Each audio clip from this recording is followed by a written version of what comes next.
दोस्तों नमस्कार, आदाब, सत श्री अकाल। उर्मिलेश संवाद के इस कार्यक्रम में आपका बहुत बहुत स्वागत है। मैं हूं उर्मिलेश। दोस्तों, भारत में पिछले 3 दशक में जो बड़ी विमान दुर्घटनाएं हुई हैं, विमान हादसे हुए हैं, अगर उसको देखा जाए तो अहमदाबाद का जो प्लेन क्रैश है, विमान हादसा है, वह दूसरे नंबर पर ठहरता है। इसके पहले 1996 में हरियाणा के चरखी दादरी में 2 जहाज भिड़ गए थे और वो जो जहाज थे, एक कजाकिस्तान का था, एक सऊदी अरब एयरलाइंस का था। और उसमें बताया जाता है कि जो रिकॉर्ड है, 349 मौतें हुई थी। उसके बाद से अगर देखा जाए तो भारत में यह सबसे बड़ा विमान हादसा है, और वो भी अपने देश की एयरलाइन यानी एयर इंडिया। ये जो प्लेन क्रैश है, जो अभी तक बताया जा रहा है 260 का आंकड़ा आ रहा है, जो जहाज में बैठे यात्री थे, जो क्रू थे, सबको मिलाकर, और प्लस जो मेडिकल कॉलेज अस्पताल के मेस में या कैंटीन के ऊपर जो मलबा गिरा, जो जहाज का टुकड़ा गिरा, उससे जो क्षति हुई, आसपास के हलकों में जो हुई, सब मिलाकर आंकड़ा ये 260 के आसपास पहुंचता बताया जा रहा है। आज जब मैं ये कार्यक्रम कर रहा था, उसके पहले जब मैंने देश की बहुत नामी गिरामी प्रामाणिक मानी जाने वाली न्यूज एजेंसीज और बड़े अखबारों की वेबसाइट देखी, तो वो आंकड़ा 260 का आ रहा था। लेकिन जो आधिकारिक आंकड़ा जारी हुआ है, वो इससे नीचे है।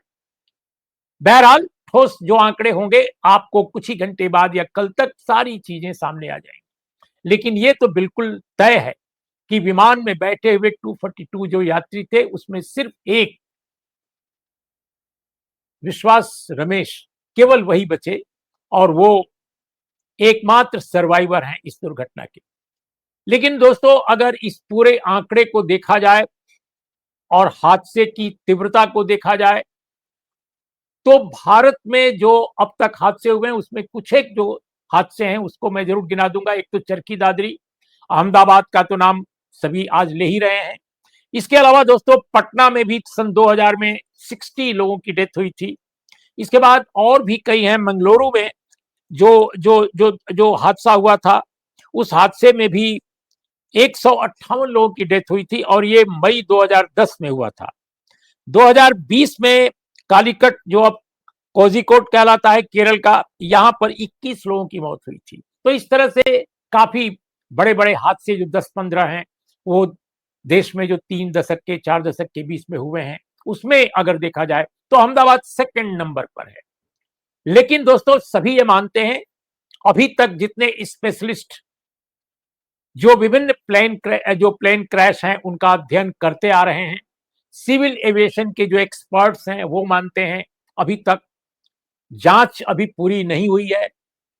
बहुत सारे उपकरणों के पाए जाने के बाद उनकी रोशनी में जो जांच है वो आगे बढ़ेगी, और भारत सरकार का जो मंत्रालय है, प्लस जो एजेंसियां हैं जो सिविल एविएशन से जुड़ी, ये सभी उस जांच में इन्वॉल्व होंगी, खासकर डीजीसीए।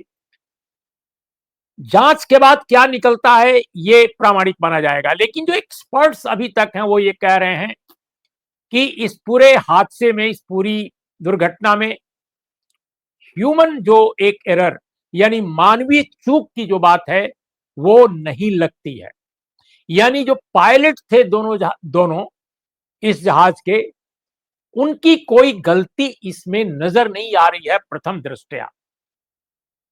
इसका मतलब कि ये तकनीकी गड़बड़ी है, और तकनीकी गड़बड़ी के कारण ही यह विमान हादसा हुआ, ऐसा ऑब्जर्वर जो सिविल एविएशन के जानकार हैं, ऐसे लोगों का कहना है। हमने ऐसे कई लोगों से चर्चा की है, बातचीत की है, कुछ से औपचारिक, कुछ से अनौपचारिक। तो ये पहलू मैं आपके सामने जरूर रखना चाहता था। और दूसरी बात दोस्तों, कि जो अपना देश है, अगर उसको देखें तो विमान हादसों की दृष्टि से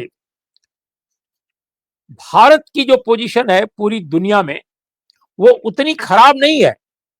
आई मीन, भारत ले देकर 10वें नंबर पर है।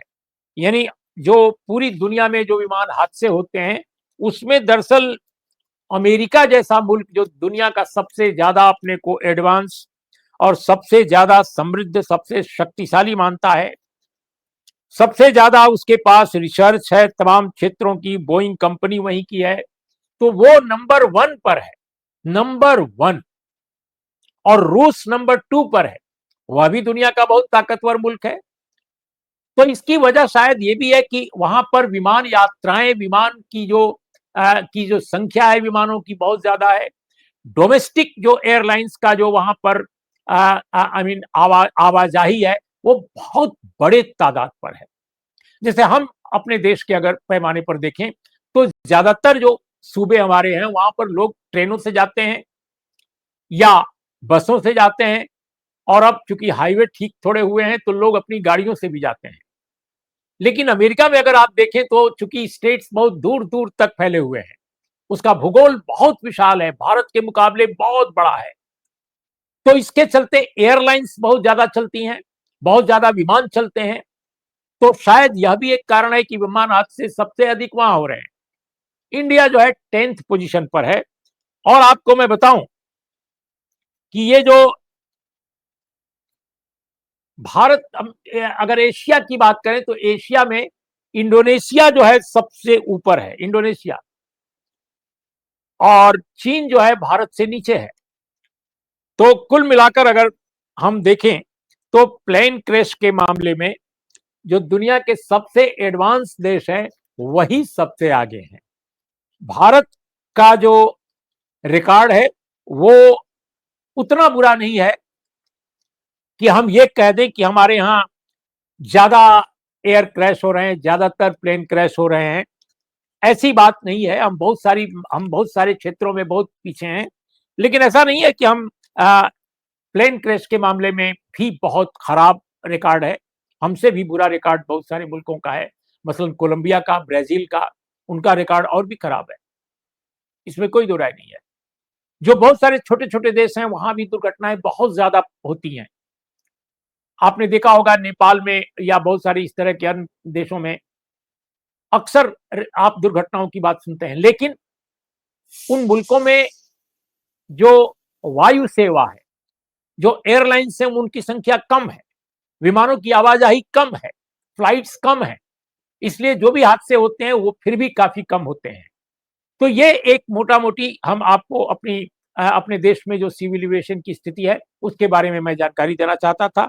और जो बिल्कुल आखिर में मैं कहना चाहूंगा कि अब जरूरत इस बात की है कि अहमदाबाद जो प्लेन क्रैश है उसके बारे में जो संबद्ध एजेंसियां हैं सिविल एविएशन से जुड़ी, भारत सरकार का जो मंत्रालय है, उसको चाहिए कि जल्दी से जल्दी तमाम जो जरूरी चीजें हैं उनको ट्रेस करके, विमान जो हादसा जहां हुआ है मलबे से, और सारी चीजों को इकट्ठा करके और जांच पड़ताल की प्रक्रिया तत्काल शुरू कर देनी चाहिए, जिससे कि ये पता चल सके कि आखिर वो गड़बड़ी क्या थी।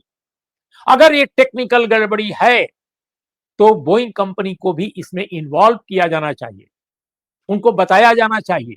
और मैं समझता हूं कि जो आमतौर पे होता है, जिस कंपनी का जहाज दुर्घटनाग्रस्त होता है वो कंपनी भी अपने रिप्रेजेंटेटिव भेजती है, लेकिन उसमें भारत सरकार को चाहिए कि वो अपने स्तर पर जो सच्चाई है उसको ढकने या छुपाने की अगर कोई अंतर्राष्ट्रीय कोशिश होती है तो उसको वो बिल्कुल होने न दे। सच्चाई सामने आनी चाहिए, जिससे कि हम अपने देश में हवाई जहाज की जो यात्राएं हैं, जो हमारी एयरलाइंस हैं, उनके बेहतर रख रखाव और बेहतर संचालन का रास्ता प्रशस्त कर सकें। दोस्तों, आज इतना ही। नमस्कार, आदाब, सत श्री अकाल। और बिल्कुल आखिर में जितने लोग हताहत हुए हैं उन सब के लिए बहुत बहुत श्रद्धांजलि दोस्तों, नमन। और जो लोग अभी भी अस्पतालों में भर्ती हैं उनके शीघ्र स्वस्थ होने की हम कामना करते हैं। इन्हीं शब्दों के साथ आज इतना ही।